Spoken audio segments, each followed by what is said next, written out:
Okay, so a few years ago, I read more than a few years ago, probably 6, 7 years ago. Wow, the time goes really fast. I did fear setting, and I should look up who said that was like Tim Ferriss. Yeah.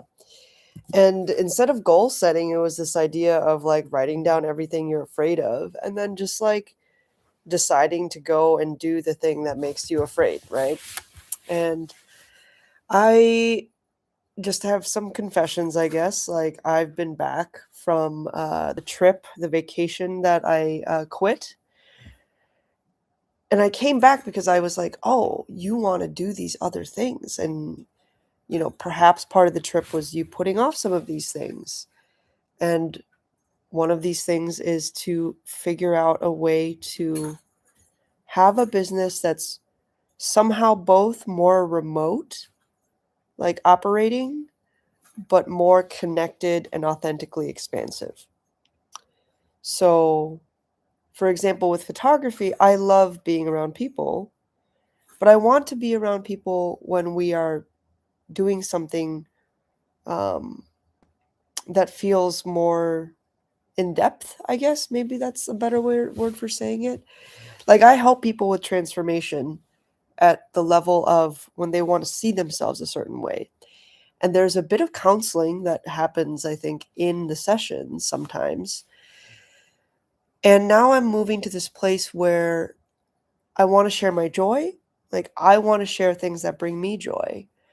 I want to be able to play. I want to be able to show up and have that be more or less enough because somehow the energy exchange of my bringing my best self and the ideas that have worked for me and, like, kind of giving a lens and view into the world as I see it is of value. And I know it is. And I'm still struggling to figure out, like, how does that translate online? Like, is it just the simplest thing I could do is just actually put more intention behind lives? Is it that I, package up some of what I know into like a PDF that you can actually print out, or I'll actually email you, or mail you? Because for me, so much gets lost just because it's in my inbox with like, I don't know, 1,800 other things. And like, I've hit a bit of a creative block, found myself picking fights with my spouse that didn't need to happen, that have like, legitimate underlying issues that instead of addressing more constructively, I'm, just distracting myself from what I intellectually know that I want to be doing, but then also question because it's not happening naturally enough. And that seems weird. I think it's the idea that brought me to sitting down with the live today was, if I were just more open about what I'm trying to create and said, at blankety blank time every week, I'm going to come and make some messy ass progress. And hopefully something out of that becomes useful, but also it's a practice of being consistent and showing up for myself. And then there's another part of me that says, you kind of hate it when you, and then the crackling starts to happen. You kind of hate it when you commit to a sort of a fixed time and a place versus going like, this is where the energy is. So I guess what I'm trying to say to myself is like, there's a part of me that wants to do that particular thing right now. And then instead of like just doing it right now, which actually in a way I am, because I'm on this live talking through sort of the internal struggles of like when you've had a business and then you realize that, or, a job, and then you realize you need to change in order for you to fulfill yourself. Um, or if in my case, like I would like some extra money so I can go around and enjoy my life a little more and interact with people while I'm enjoying my life a little bit more and not just settle for, I don't know, like there's something really powerful about enoughness and contentment. And when you realize that you don't need that much more to just be able to like go out and enjoy dance classes and join the gym that you want, even though your wife feels broke. Like, those are really important factors in my life where I would really like to be in Bali for my 40th birthday. That gives me 9-ish months to, have several more grand to make that happen. And I have a story in my head that talks about like, oh, I need to be surrounded by other people that believe in this. And yeah, that certainly does help. That certainly does help. But I had the narrative when I was sort of spiraling, being like, oh, I don't have it right now. In order to have it, I have to do XYZ. And it's honestly like a lot of the stories that when you're not in the best mental capacity, you tell yourself are exactly what are manifesting into the next day of me going, oh, like there's a ton of people. Like if I had chosen to put this content in my Substack, I'm sure someone would respond. And the other part of me is like, I'm just going to put this on live because I don't want to sit down and like put that much attention into something that isn't necessarily building, but also this is authentic. So I'm wrestling over here. I'm wrestling with what kind of thing I want to create. I recognize I want to talk a lot about money, finance, the economy, but also somehow have more fun doing it. And that I feel like right now that seems impossible, but the fact that it's coming up in my mind, there must be a way. Um, like sometimes I feel like the content that I see is just really either inflammatory or like this is the way, or I want to go buy a handbag and I'm like, I don't want to buy a handbag. I want to like be able to book a trip once a year well in advance without me like feeling some kind of way that that's going to take away from this other thing that I have to do, and that mental loop that's been happening for God knows how long in my head. Um like one of the things that I did this year that I'm really like, not this year but several years ago, that I'm pretty proud of, that helped a lot, was to always pay myself something for fun money out of my business instead of waiting to have the full amount for my bills and all the other expenses, so that I could tell myself that I'm not just working to feed the machine of taxes and, paying back capital or whatnot. It's like I'm also doing this because it enables me to have joy. And I think in the first years of my photography business, like that is what it did. Like I was able to go to places that I probably wouldn't have gone and be exposed to a bunch of cool stuff and meet a whole bunch of different people. And that was really great. And it was great for the physical output that I had at that point. And now I'm like, so much more matters in the realms of what we don't see that's more invisible.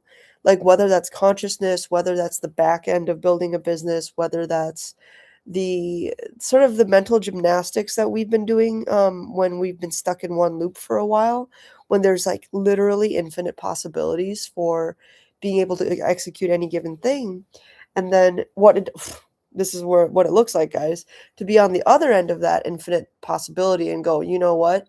You've got to collapse the possibilities and like pick something at least for a week or two, and then that'll give you more like hard data instead of your mind running loops. Like this is like advanced modeling software, but it can't really model things it hasn't seen. And if it isn't exposed to things it hasn't seen that couldn't be predicted, then you're just running loops. And I know this. So what will I do different? Hmm. Honestly, the daily walk is a really powerful thing that I haven't been doing daily. And right before I did this video, I was like talking, basically chatting with myself, going like, "What do you need to do?" And I'm like, "Well, I probably need to take a walk because like I feel this energy building within me." And then sometimes I think to myself, "Oh, if I take this walk, I'll be able to come back and like just kick ass." But really, sometimes after I take a walk, I just want to take a nap. And I've been overriding that bodily wisdom and impulse because I feel behind. Why? Why do I feel behind? Is it because I see like infinite possibilities? Probably. Probably. But how do I manage this and harness it in a way that is helpful for me? How do I like collapse into not like an implosion, but figure out where the priorities are and like where do I have resistance that isn't helpful, right? Pretty much all resistance is largely unhelpful because you're putting your energy towards what you don't want. So if I were to put my energy towards what I do want, I've done some activities towards that. Like I figured out several more ways for me to be able to accept revenue, like, when there's different types of payment options. Um, I've written down several different things that I consider to be of value that would be easy, relatively easy to convey to somebody else digitally. I've thought about sort of giving myself like a recovery protocol um, and delivering it to myself via email and using myself and whoever wants to join along as like tests for this like program. Because to date, like I have bought a lot of courses now that I think about it. I have a spreadsheet of them. I know it's over 55 lines long, but the ones that I actually complete are very small, and I get it. I get now why. It's not just what the advertising says about like people are just forgetful. People just like part of it is that when the marketing like got you, you thought that was your solution and then you either forgot about it or you realize that wasn't your solution. But if it's somewhere in between, it's that your awareness was aware that you wanted to work on this thing for the period of time that it had the clarity to. And then because it's one page on the internet that you have to navigate to, you don't really see it. So you don't go back. Or in some cases, I've experienced this as well. You're like, oh, I'm so far behind. I've got to do this other thing. So I'm not going to do that thing. But I also know that I've felt over the years, like now 16 years of essentially working more of a solopreneur situation. I want to work with other people, but not in the traditional senses of like being their boss. I don't necessarily love the colleague dynamic because I now have words for it through human design, but I have decent clarity as long as I'm still moving. So maybe it's that I'm not moving my body enough. Hence, I want to move to Seattle, want to be outside when it's mild without the temperature swings. But the single definition part of my human design chart clarified some things for me where speaking with other people often makes my intuition like go off road. And that's why even in the course of now what 13 minutes where I've been talking really messy on this YouTube live, I feel like I have more clarity than I did when I was talking to my wife, which is not her fault. Like that's literally I am built and so is she. You can talk about it as Aries North Node or fire signs in Aries primarily, but we're supposed to do our own things. We're supposed to lead our own things. And what makes that difficult is this idea that collaboration only works a certain way. So right now we are in the process of redefining collaboration. We've basically gone through a hiccup in the road where we decided to cohabitate, partially because I failed at vacation, um, but also because we had some shared goals around finishing up this bankruptcy, filing taxes, getting like a joint money flow going again. And some gremlins came, right? Some gremlins come up for both of us and being tired and both being on the same PMS cycle. I mean, like things that are normal for us that I feel like doesn't get shared. Like, I don't know if I've really seen any like enlightening content on like the pros, like the enlightening pros and the cons of what happens when two women sync up. Um, because like we get breakthroughs, they're also uncomfortable. Like, but also that's probably why we're able to be together after 13 years versus just go fuck it. Life would be easier this way. But easy is not always satisfying. Simple is not always easy.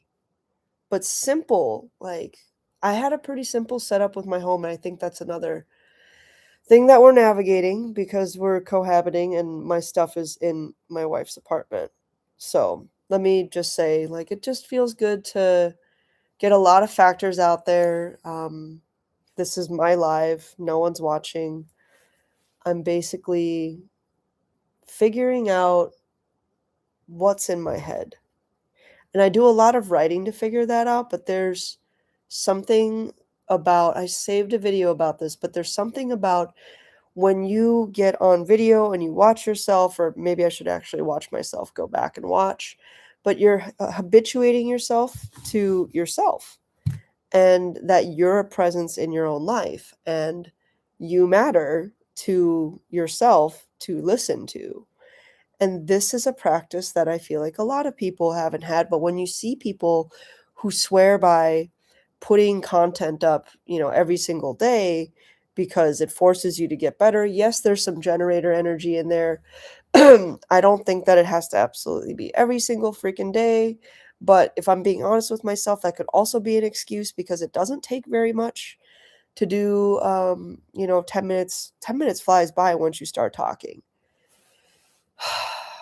I feel like the next evolution sometimes of this software is like, I know 750 words does this, but it like analyzes your transcript to sort of tell you what you're focusing on, your mood, your orientation, and whether it's future, past, or present.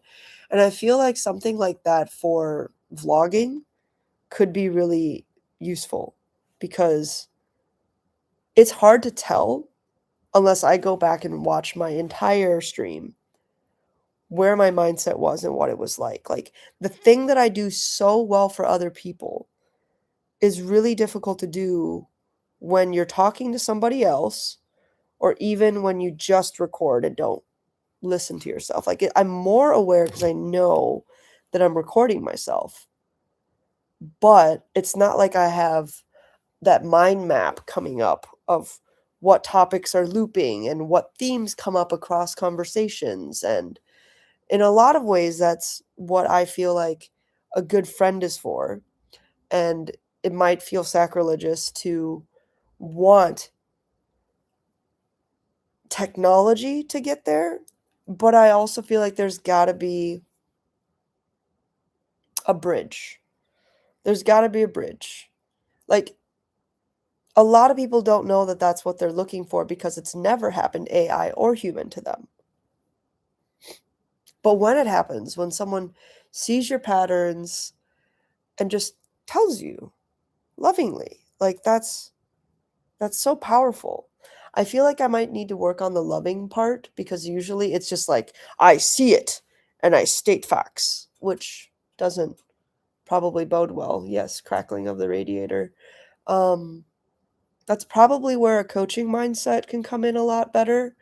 That's probably why I'm gravitating towards figuring out a way to put the knowledge that I have around holistic management and healing and, dare I say, curing of conditions that are otherwise considered chronic could happen if I could just program an AI with my framework, with more of my voice.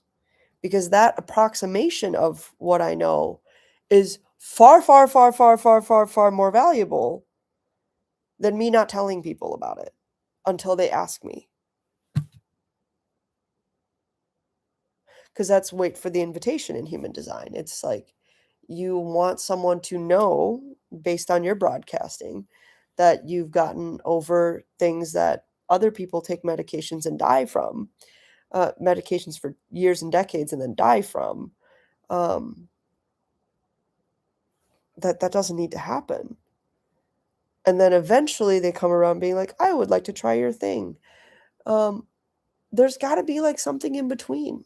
And that something in between might be like, hey, to my list of hundreds of people, potentially thousands, if I finally consolidated my email lists, is saying, hey guys, a lot of people have asked me how I've done this. And I know people need this knowledge. So I put it in an AI. Play with it, you know? And if it helped you, let me know. If it's screwing with you, let me know. If you don't like monetize it right away, it's okay. Like I also want that life where I don't have to monetize something right away, right? Like in some ways I don't know what that looks like. Because when we're kids or when I was a kid, probably up until the age of like 8 or 10, like I didn't know we were broke. Like I had no concept of that. I just like lived my life. I like learned stuff. I made stuff with what little I had. Didn't know that I didn't have a lot, right? And then now I'm like, "Oh, there's so much possibility. The world could be so beautiful." Like, there's so much that people, if they integrated, wouldn't have to suffer. And if they weren't suffering, then they would end up being able to joyfully create things. And when people joyfully create things, they're not destroying each other. And when they're not destroying each other, then we don't have war. And when we don't have war, we get flourishing. And if we have flourishing, we also need to figure out how to make sure people know that that's something to be appreciated. I don't have an answer for the world's problems, but I felt like I was trying to get there. Anyway, I feel like that's enough living for now. I'm just gonna shut this down and maybe take a walk. I think it's above freezing, so wee.